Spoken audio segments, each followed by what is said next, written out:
Good morning, afternoon, evening, or night, whenever you're watching this. Today we're going to be reviewing the treble clef. So, the treble clef is this what you can see right now. It has 5 lines, 4 spaces.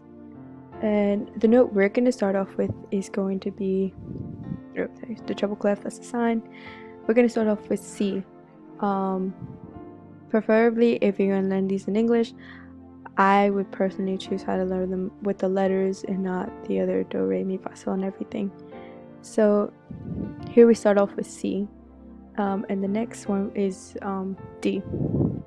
And I color coded these, so all the black ones are the notes that end up on a line, and all the blue ones are the ones that end up in a space. And C has its own line because it would be a line after D. And now we continue. So this one is E for me. We have F, Fa, G or Sol. We have A or La, B or C. Then we go back again to C or Do. We only have A, B, C, D, E, F, G.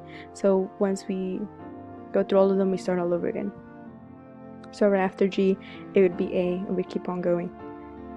After C, we have D again, Re, E, Mi, and then F. We have Fa. So like I said, I color coded all of these, so the ones in blue are spaces and the ones in black are lines. And this is usually your basic setup of your treble clef. You could see more notes above it or below this music staff that's shown right here. So yep, I hope this was helpful in some way for some beginner. And yeah, okay, well, thank you.